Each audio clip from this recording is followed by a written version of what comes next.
شقی ہے، یعنی بدبخت ہے،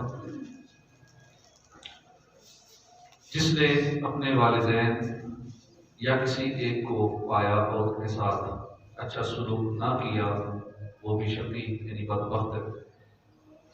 اور جس کے پاس میرا ذکر ہوا اور اس نے مجھ پر درود نہ پڑھا، وہ بھی شقی یعنی بدبخت ہے۔ ماہ رمضان اللہ پاک نے ہمیں نصیب فرمایا۔ اس وقت ہم رمضان کی فضاؤں میں سانس لے رہے، بابر گھڑیاں ہیں، رحمتوں والی گھڑیاں ہیں، اور جمعے کا دن ہے۔ ہر لمحے میں 10 لاکھ کی مغفرت جاری ہے۔ تو رمضان پایا پھر بھی مغفرت نہ کروا پایا، بہت بدبخت ہے، بد نصیب ہے کہ جمعے کی تو ہر گھڑی میں اتنے بخشے جاتے ہیں، افطار کے وقت اتنے بخشے جاتے ہیں، روزانہ فرشتے کتنوں کے لیے مغفرت کی دعائیں کرتے ہیں، پھر بھی برے پورا مہینہ اس کی کسی لمحے بھی بخشش نہ ہو، کتنا بد نصیب ہے، واقعی شقی ہے، بدبخت ہے۔ اور والدین کے ساتھ اچھا سلوک جس نے نہ کیا، خصوصاً والدین بڑھاپے کو پہنچتے ہیں، اولاد پھر بہت اپ ٹو ڈیٹ ہو چکی ہوتی ہے، اب ان کو پرانا سمجھتے، پرانے ہو گئے، پرانی ٹیکنالوجی، پرانا کچھ جانتے ہیں، نئی چیز جو ہم جانتے ہیں یہ نہیں جانتے ہیں، خود کو بہت بڑا سمجھتے ہیں، والدین سے آگے سمجھتے ہیں کہ جو کچھ ہم جانتے ہیں وہ پتہ ہی نہیں۔ والدین کی دل آزاریاں کرتے ہیں، اس میں سلوک نہیں کرتے، وہ اپنی آخرت برباد کرتے ہیں۔ دنیا بھی خراب ہوتی ہے ایسوں کی جو اپنے والدین کو ستاتے ہیں، والدین کی دل آزاریاں کرتے ہیں، والدین کی خدمت نہیں کرتے، دنیا میں بھی مکافات عمل ہے دنیا، تو یہاں بھی ان کو بھگتنا پڑتا ہے کہ ان کی اولاد بھی ان کے ساتھ ایسا ہی کرے گی، اور آخرت میں تو سزا ہے والدین کو ستانے کی۔ تو والدین کو پایا، دونوں کو یا ایک کو، پھر بھی جنت حاصل نہ کر سکا ان کی خدمت کر کے، تو وہ بھی بدبخت ہے۔ اور جس کے پاس میرا ذکر اور درود پاک نہ پڑھے، جب بھی حضور کا ذکر آئے درود پاک پڑھے، اور ہو سکے تو محبت سے اٹھے چھوم لیں۔ ہر ایک کا اپنا اپنا انداز ہوتا ہے محبت کا، ترکیوں کا انداز ہے، جب بھی حضور کا نام آتا ہے تو دل کے ہاتھ رکھے، جھکتے ہیں تھوڑا سا، ہر ایک کا اپنا محبت والا انداز ہے، جو بھی حضور کی تعظیم والا اچھا انداز ہے ہمیں اپنا لینا چاہیے۔ کعبے کے بدر الدجا تم پہ کروڑوں درود، طیبہ کے شمس الضحا تم پہ کروڑوں درود، تم سے جہاں کا نظام تم پہ کروڑوں سلام، تم پہ کروڑوں ثنا، تم پہ کروڑوں درود، صلو علی الحبیب صلی اللہ علی محمد صلی اللہ علیہ وآلہ وسلم۔ قال اللہ تبارک و تعالی فی القرآن الکریم، اللہ پاک قرآن مجید میں ارشاد فرماتا ہے، وَأَمَّا الَّذِينَ سُعِدُوا فَفِي الْجَنَّةِ خَالِدِينَ فِيهَا مَا دَامَتِ السَّمَاوَاتُ وَالْأَرْضُ إِلَّا مَا شَاءَ رَبُّكَ عَطَاءً غَيْرَ مَجْذُوذٍ۔ تو جو بدبخت ہوں گے وہ تو دوزخ میں ہوں گے، جو بدبخت ہوں گے وہ تو دوزخ میں ہوں گے، اور وہ اس میں گدھے کی طرح چلائیں گے، اور وہ اس میں تب تک رہیں گے جب تک آسمان و زمین رہے، مگر جو تمہارا رب چاہے، بے شک تمہارا رب جو چاہتا ہے وہی کرنے والا ہے، اور جو خوش نصیب ہوں گے وہ جنت میں ہوں گے، ہمیشہ اس میں رہیں گے جب تک آسمان و زمین رہیں گے، مگر جو تمہارا رب چاہے۔ یہ ایسی بخشش ہے جو کبھی ختم نہ ہو۔ جو خوش نصیب ہوں گے وہ جنت میں ہوں گے، ہمیشہ جنت میں ہی رہیں گے، ہمیشہ اس میں رہیں گے، کب تک رہیں گے؟ جب تک آسمان و زمین رہیں گے، مگر جو تمہارا رب چاہے۔ یہ ایسی بخشش ہے جو کبھی ختم نہ ہو، کبھی ختم نہیں ہوگی۔ صدق اللہ العظیم۔ الحمدللہ ہماری خوش قسمتی ہے کہ زندگی میں ایک بار پھر ہمیں عظمتوں والا، رحمتوں والا، برکتوں والا، مغفرت والا مہینہ رمضان المبارک نصیب ہو گیا۔ یا خدا، ہم عاصیوں پر یہ بڑا احسان ہے، زندگی میں پھر عطا ہم کو کیا رمضان ہے، ابر رحمت چھا گیا ہے اور سما ہے نور نور، فضل رب سے مغفرت کا ہو گیا سامان ہے۔ ہر گھڑی رحمت بھری ہے، ہر طرف ہیں برکتیں، ماہ رمضان رحمتوں اور برکتوں کی کان ہے۔ یا الہی تو مدینے میں کبھی رمضان دکھا، یہ خواہش ہونی چاہیے، کیونکہ مدینے کا رمضان ایسی رونقیں آج کل لگی ہوئی ہیں مکے میں مدینے میں، حالانکہ ریٹ زیادہ ہے لیکن رش بھی زیادہ ہے، فلائٹیں فل ہیں، سیٹی نہیں مل رہی، ہوٹلز فل ہیں مکے میں مدینے میں، جگہ بڑی مشکل سے ملتی ہے، تو پھر بھی لوگ جا رہے ہیں، حالانکہ ریٹ عام دنوں کے مقابلے میں 1-2 لاکھ فالتو ہوتا ہے ریٹ، لیکن سیانے ہوتے ہیں، عقل مند ہوتے ہیں آخرت کے حوالے سے، وہ یہ نہیں دیکھتے کہ اتنا پیسہ فالتو لگ رہا ہے، وہ دیکھتے ہیں نیکیاں کتنی مل رہی ہیں۔ عام دنوں میں مکے میں ایک نیکی کرے تو 1 لاکھ کے برابر ہے، اور ابھی روزے کی حالت میں رمضان میں جو نیکی کرے گا، رمضان میں جو عمرہ کرے گا، رمضان میں جو طواف کرے گا، اس کو کتنا ثواب ملے گا، رمضان میں جو صحیح کرے گا صفا اور مروہ کی۔ تو ایک روایت کے مطابق مفہوم ہے کہ جس نے رمضان میں عمرہ کیا وہ ایسا ہے جیسے اس نے میرے ساتھ حج کیا۔ بڑی سعادت ہے، یہ خواہش ہونی چاہیے دل میں کہ چلے اس سال نہ صحیح تو اگلے سال صحیح تو، ابھی وقت تو ہے، اللہ چاہے تو اسباب بنا دے اور کچھ نصیب ہو جائے، رمضان عید مدینے میں نصیب ہو جائے، رمضان کے کچھ لمحات مدینے میں مل جائیں، مکے میں مل جائیں، ہو سکتا ہے اللہ چاہے تو کچھ بھی ہو سکتا ہے۔ آپ صرف خواہش کر سکتے ہیں، عرض کر سکتے ہیں، دعا کر سکتے ہیں، اللہ چاہے گا تبھی۔ ماشاءاللہ آپ میں کچھ لوگ ہیں جن کی خواہش ہے وہ شاید چلے بھی جائیں، کچھ ایسے ہیں جو آ چکے ہیں کبھی بھائی آئے واپس، تو یوں آنا جانا لگا ہوا ہے ماشاءاللہ عاشقان رسول کا۔ تو عرض کرتے رہنا چاہیے، حضور کی بارگاہ میں بھی ریکویسٹ کرتے رہنا چاہیے، دعا کرتے رہنا چاہیے اللہ کی بارگاہ میں کہ مکے مدینے میں رمضان کی چاہے کچھ گھڑیاں نصیب ہو جائے، اس سال نصیب ہو جائے، اس سال نصیب ہو جائے، جب بھی ہو یا الہی تو مدینے میں کبھی رمضان دکھا۔ مدتوں سے دل میں یہ اتار کے ارمان ہے۔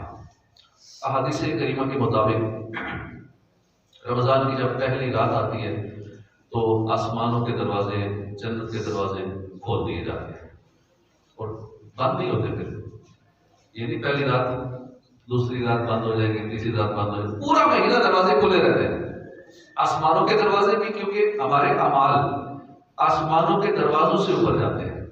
ہر آسمان کے مخصوص دروازے ہوتے ہیں اور ہر شخص کا الگ سے ایک دروازہ ہے۔ جب بندہ مر جاتا ہے تو اس کا وہ دروازہ کلوز ہو جاتا ہے، کیونکہ اس کے اعمال بند ہو جاتے ہیں، نامہ اعمال کلوز ہو جاتا ہے۔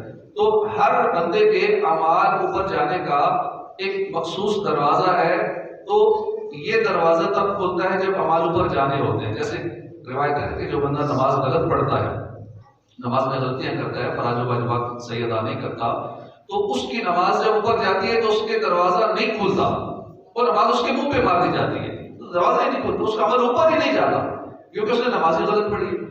اسی طرح جو ناقص اعمال ہوں گے، غلط اعمال ہوں گے، وہ اوپر نہیں جاتے۔ تو ماہ رمضان کے اندر اللہ پاک آسمانوں کے دروازے، جنت کے دروازے کھول دیتا ہے، اور یہ کام پہلی رات میں ہی ہو جاتا ہے۔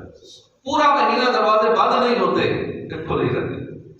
جو بندہ ماہ رمضان کی رات میں نماز پڑھتا ہے تو ہر سجدے کے بدلے میں اللہ پاک 1500 نیکیاں عطا کرتا ہے۔ اب غور کریں، تراویح میں 40 سجدے تو تراویح کے ہو گئے، باقی عشاء کی نماز کے سجدے، مغرب کی نماز کے سجدے، فجر کی نماز کے سجدے، یہ ملا جلا کے کتنی نیکیاں، وہ لاکھ کے قریب بن جاتی ہے، صرف سجدوں والی نیکیاں۔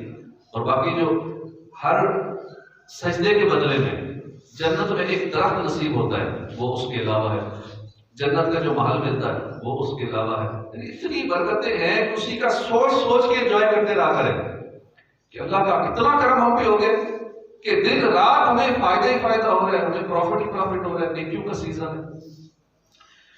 اسی طرح اللہ پاک کے آخری نبی صلی اللہ علیہ وسلم نے فرمایا کہ جب رمضان کی پہلی رات آتی ہے تو اللہ پاک میری امت کی طرف رحمت کی نظر فرماتا ہے، اور اللہ پاک جس کی طرف رحمت کی نظر فرمائے گا اس کو پھر کبھی عذاب نہیں دے گا۔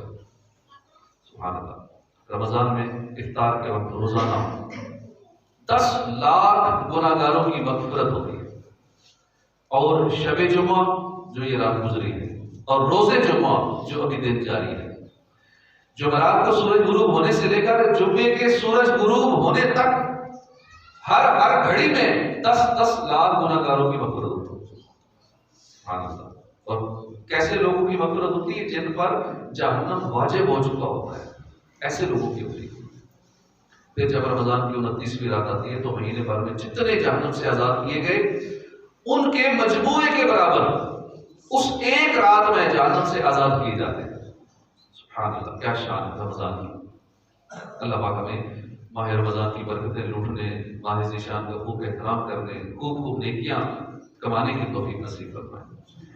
رمضان ملنا بھی بہت بڑی رحمت ہے، بہت بڑی سعادت ہے۔ البتہ بڑا محروم ہے وہ بندہ جو ماہ رمضان کو تو پائے مگر اس میں نیک کام کر کے بخشش نہ کروا سکے۔ ہم نے ابتدا میں 12 سورہ ہود کی آیت نمبر 108 سننے کی سعادت حاصل کی۔ سورہ ہود کے اس مقام پر یعنی آیت نمبر 108 اور اس سے پہلے کی چند آیات میں لوگوں کی 2 قسمیں بیان کی گئی۔ فرمایا فَمِنْهُمْ شَقِيٌّ سَعِيدٌ، ان میں کوئی شقی ہوگا، کوئی بدبخت ہوگا اور کوئی خوش نصیب ہوگا۔ یعنی قیامت کے دن 2 ہی قسم کے لوگ ہوں گے، ایک ہوں گے شقی، بدبخت، گناہ گار، محروم، اور دوسرے ہوں گے سعادت مند بندے۔ مطلب یہ کہ قیامت کے دن آدم علیہ السلام سے لے کر قیامت تک آنے والے سب لوگ جمع ہوں گے، ان کے 2 گروہ ہوں گے، ایک ہوں گے شقی، بدبخت، گناہ گار، اور دوسرے ہوں گے سعید، خوش نصیب لوگ۔ ان کا انجام کیسا ہوگا؟ الگ الگ ہوگا، ایک جیسا نہیں ہوگا۔ اللہ پاک نے فرمایا کہ جو بدبخت ہوں گے وہ دوزخ میں ہوں گے، جو سعید ہوں گے ان کا انجام اور ہوگا، وہ جنتی ہوں گے۔ بدبخت ہوں گے ان کا انجام دوزخ ہوگا اور وہ اس میں گدھے کی طرح چلائیں گے۔ یعنی جن پر بدبختی غالب آ گئی ان کے لیے جہنم کا فیصلہ کر دیا گیا تو وہ جہنم میں رہیں گے۔ جہنم میں ان کا حال کیا ہوگا؟ چلائیں گے، چیخیں، گدھوں کی طرح چلائیں گے۔ اللہ اکبر۔ اللہ پاک ہمیں اس حال بے حال سے محفوظ فرمائے۔ بروز قیامت ہو ایسی عنایت رہوں پل پہ ثابت قدم یا الہی، جلا دے نہ نارے جہنم کرم ہو بے بادشاہ یا الہی۔ گناہوں کی عادت بڑھی جا رہی ہے، کرم یا الہی، کرم یا الہی۔ قیامت کے دن جو دوسری قسم کے لوگ ہوں گے وہ سعید ہوں گے، ان کا انجام کیا ہوگا؟ اللہ پاک نے فرمایا کہ وہ خوش نصیب جو ہوں گے وہ جنت میں ہوں گے، ہمیشہ اس میں رہیں گے جب تک آسمان و زمین رہیں گے، مگر جو تمہارا رب چاہے۔ یہ ایسی بخشش ہے جو کبھی ختم نہ ہو، کبھی ختم نہیں ہوگی۔ یعنی جو سعادت مند ہوں گے وہ ہمیشہ ہمیشہ جنت میں رہیں گے، اور بعض وہ گناہ گار مسلمان جو اپنے گناہوں کی وجہ سے کچھ عرصہ جہنم میں رہیں گے لیکن پھر جنت میں چلے گئے۔ یہ اللہ کی عطا ہے، یہ اس کی عنایت ہے، اس کی رحمت ہے جو کبھی ختم نہیں ہوگی۔ ان آیات کریمہ سے ہمیں سیکھنے کو ملتا ہے کہ کامیاب وہ ہے کہ جو روز قیامت سعادت مند ہوگا، جو قیامت والے دن سعید ہوگا، اصل میں وہ کامیاب ہے۔ ہمارے یہاں کامیابی کا کرائٹیریا کچھ اور ہے، فلاں کامیاب ہے، فلاں بڑا کامیاب ہے، فلاں کے بچے بڑے کامیاب ہو گئے، ہم نے اپنا کرائٹیریا کامیابی کا بنا، مال و دولت زیادہ کامیاب ہو گیا، فلاں کو عہدہ مل گیا کامیاب ہو گیا، فلاں بڑا مشہور ہو گیا وہ کامیاب ہو گیا، بڑا وائرل ہو گیا، کروڑوں سبسکرائبر ہو گئے، فالوورز ہو گئے، وہ فلاں کامیاب ہو گیا، ہم اس کو کامیاب سمجھ لیتے ہیں۔ کامیاب وہ ہے قیامت والے دن جو صحیح ہے، جو سعادت مند ہوگا قیامت کے دن، وہ ہوگا کامیاب۔ جو سعادت مند نہیں ہے، جو شقی ہے، جو بدبخت ہے، دنیا میں ٹھیک ہے اس نے 100 سال حکومت کر لی، ساری عیاشیاں سب کچھ اسے مل گیا، مرنے کے بعد اس کے دفتر شروع ہو گئے، اس کی سزا شروع ہو گئے، جہنم کا عذاب شروع ہو گیا، تو کیا فائدہ اس 100 سال حکومت کرنے کا؟ یا 100 سال مشکل سے وہ پورا کرتا ہے، اس سے پہلی واپسی ہو جاتی ہے۔ ہمارے ہاں تو ایسے ہی شارٹ ٹائم ہوتا ہے، 2-4 سال بھی مشکل سے پورے ہوتے ہیں، وہ ہوتے بھی ہیں تو بھی بے اختیاری ہوتے ہیں، دور کسی اور کے ہاتھ میں ہوتی ہے۔ تو رمضان شریف تشریف لے آیا، ہمیں چاہیے کہ اس مبارک مہینے کی برکت سے خود کو سعادت مند لوگوں میں داخل کرنے کی کوشش کریں۔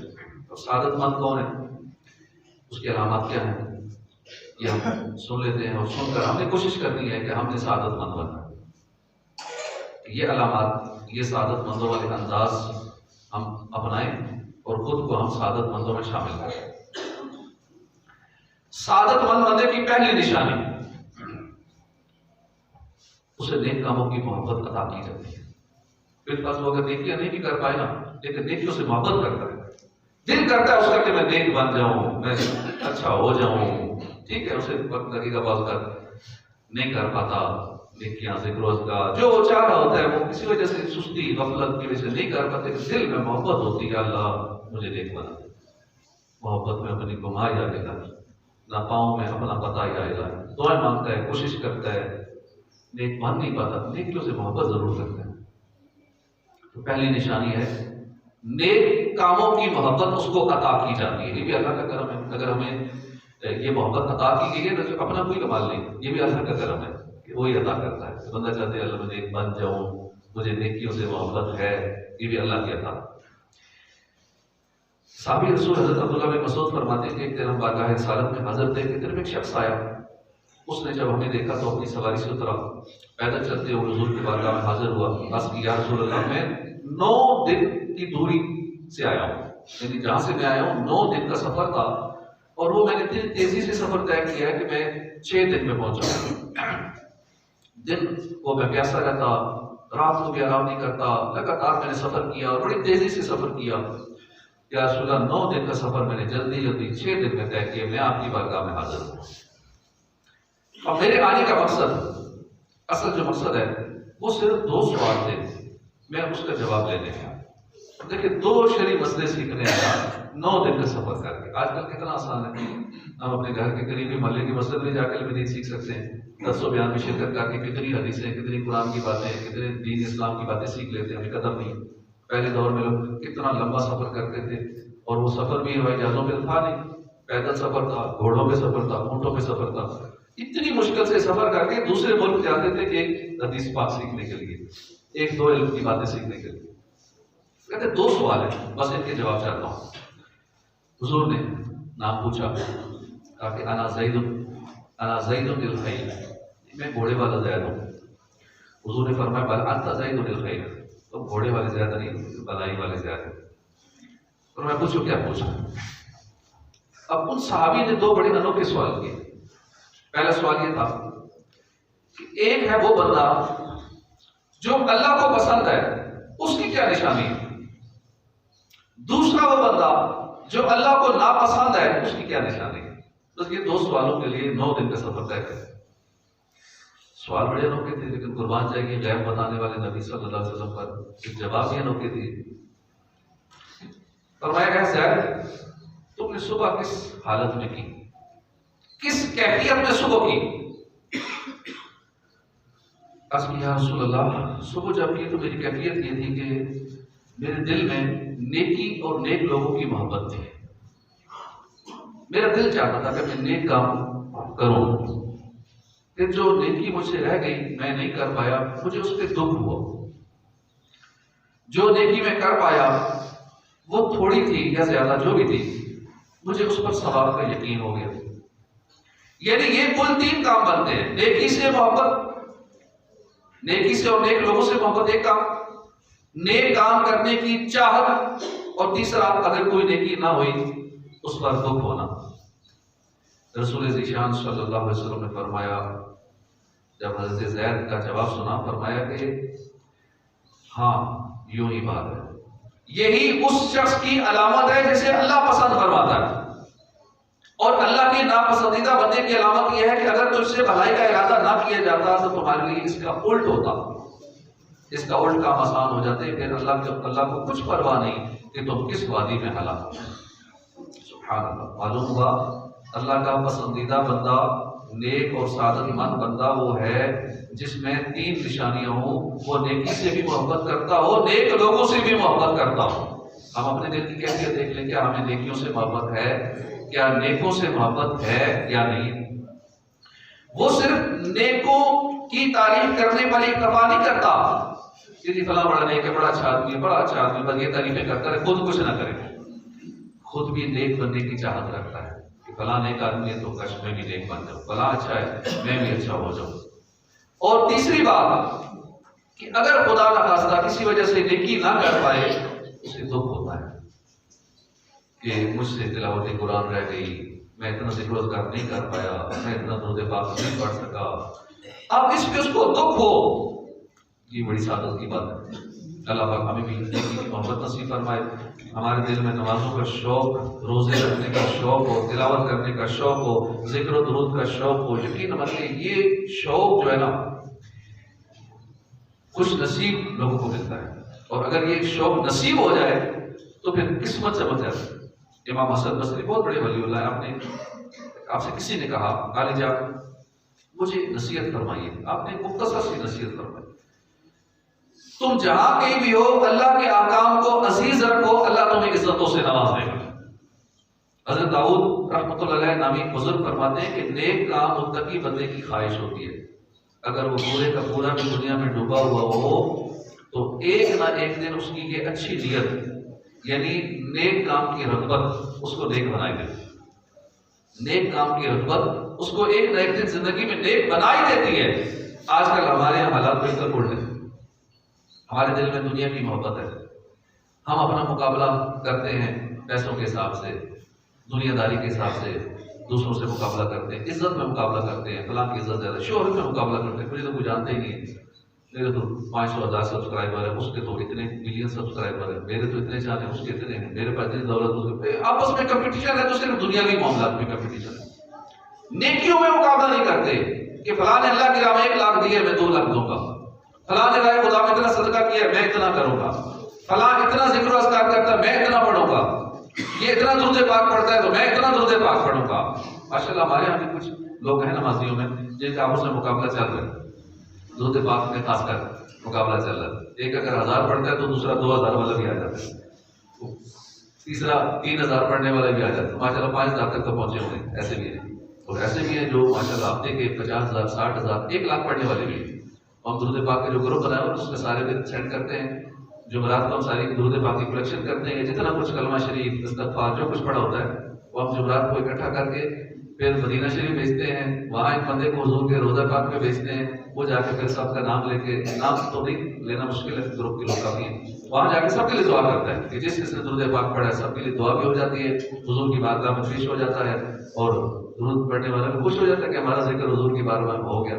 تو اس طرح ایک سلسلہ میں چلائے ہوئے، تو یہ کمپٹیشن ہونا چاہیے نیکیوں میں، لیکن ہم نیکیوں میں مقابلہ نہیں کرتے، ہم دنیا داری کے حوالے سے آپس میں مقابلہ کرتے ہیں کہ میرے پاس مال و دولت ہو، میرے پاس بینک بیلنس ہو، گاڑی ہو، بنگلہ ہو۔ عام طور پر لوگوں کے بڑے بڑے خواب جو ہوتے ہیں وہ اسی قسم کے ہوتے ہیں، کیونکہ ہمارے ہاں جو کامیاب اس کو سمجھا جاتا ہے جو زیادہ مشہور ہو، زیادہ پیسے والا ہو، کہتے ہیں یہ کامیاب ہے۔ اس کے برخلاف صحابہ کرام کا مبارک انداز دیکھیے کہ یہ لوگ نیکیوں کا شوق رکھتے تھے۔ صحابہ کرام کے ہاں جو آپس میں مقابلے ہوتے تھے وہ نیکیوں کے مقابلے ہوتے تھے کہ ایک آدھا گھر کا سامان لے آئے، دوسرے کہتے تھے نہیں میں گھر کا سارا سامان اللہ کی راہ میں قربان کر دوں گا۔ بڑی مشہور روایت ہے۔ ایک روز وہ صحابہ کرام جن کے پاس دنیاوی مال کم تھا حضور کی بارگاہ میں حاضر ہوئے، عرض کی یا رسول اللہ مالدار تو ہم سے اجر لے گئے، ہم بھی نماز پڑھتے ہیں وہ بھی پڑھتے ہیں، ہم بھی فلاں فلاں نیک کام کرتے ہیں وہ بھی کرتے ہیں، ہم بھی یہ کرتے ہیں وہ بھی یہ کرتے ہیں، لیکن ہمارے پاس مال نہیں ہے، وہ اللہ کی راہ میں صدقہ و خیرات کرتے ہیں، ہم نہیں کر پاتے، ہمارے پاس نہیں ہے یا کم ہے۔ تو پیارے آقا صلی اللہ علیہ وسلم نے ذکر اللہ کی کثرت کا ذہن دیا، فرمایا کہ تسبیح پڑھنا، اللہ اکبر کہنا، الحمدللہ کہنا یہ بھی صدقہ ہے، تم یوں صدقے کا ثواب کما لیا کرو۔ وہ مال خرچ کر کے ثواب کماتے ہیں تو تم اس طرح ثواب اللہ کا ذکر کثرت سے کر لیا۔ کسی کو مسکراہٹ ملنا بھی صدقہ ہے، ٹھیک ہے ہم کچھ اور نہیں دے سکتے اللہ کی راہ میں، کچھ نہیں ہے، حالات اتنے خراب ہو چکے ہیں کہ دن کی 1000-1200 دیہڑی بھی نہیں آ رہی، تو چلے مسکرا کے صدقے کا ثواب تو کما سکتے ہیں، اللہ کا ذکر کر کے صدقے کا ثواب تو کما سکتے ہیں، اس میں بھی لوگ کنجوسی کرتے ہیں۔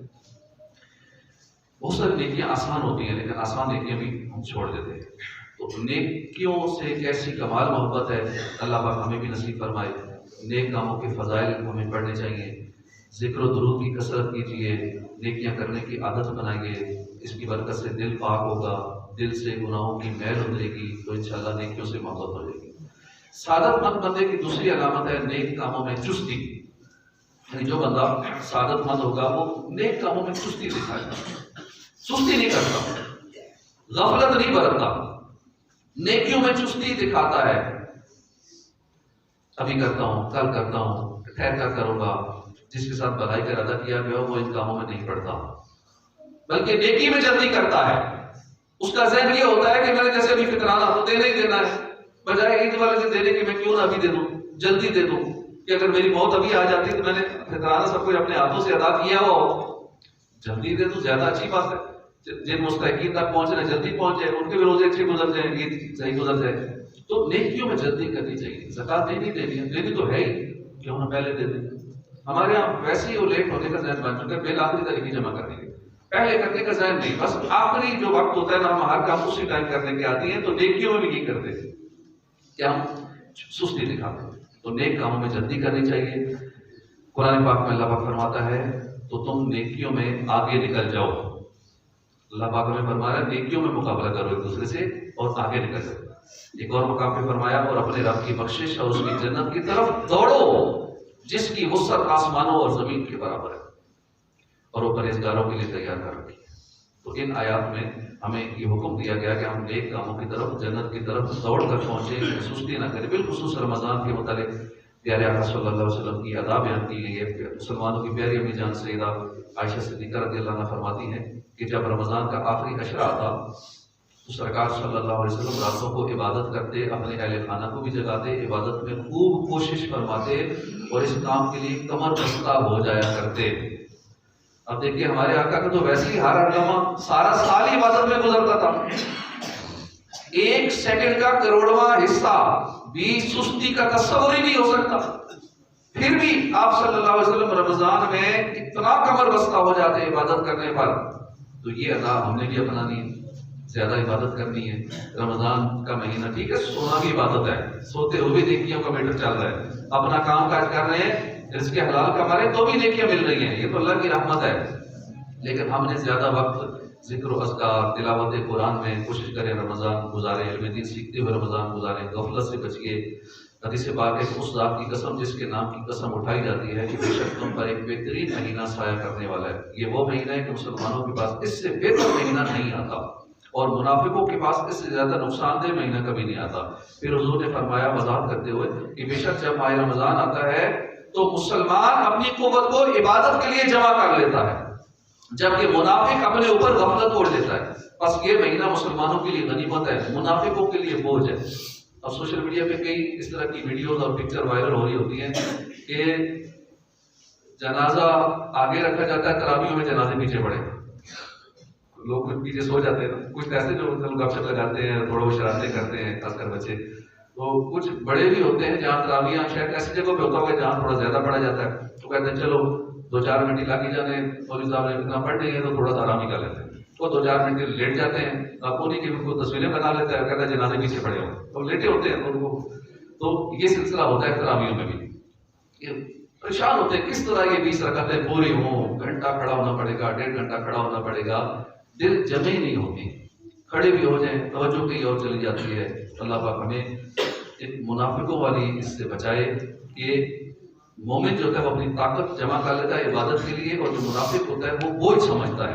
اور رمضان کی آمد جب ہوتی ہے مسجدوں کی رونق بڑھ جاتی ہے، عبادت گزاروں میں اضافہ ہو جاتا ہے. جو پورا سال نہیں آتے وہ بھی رمضان میں آ جاتے ہیں. اللہ پاک ہمیں بھی رمضان کا ادب نصیب فرمائے. رمضان میں جہاں نیکیوں کا ثواب بڑھ جاتا ہے، اس طرح گناہوں کا معاملہ بھی ہے. رمضان میں اپنے آپ کو گناہوں سے بچانا ہے، بدنگاہی سے بچانا ہے، میوزک سننے سے بچانا ہے، رمضان کی قدر کرنی ہے. کیونکہ رمضان میں جو گناہ کرتا ہے اس کے 1 سال کے اعمال برباد کر دیے جاتے ہیں. اس لیے نیکیاں بھی کرنی ہے، اپنے آپ کو گناہوں سے بچانا ہے. اللہ پاک توفیق عطا فرمائے. آمین.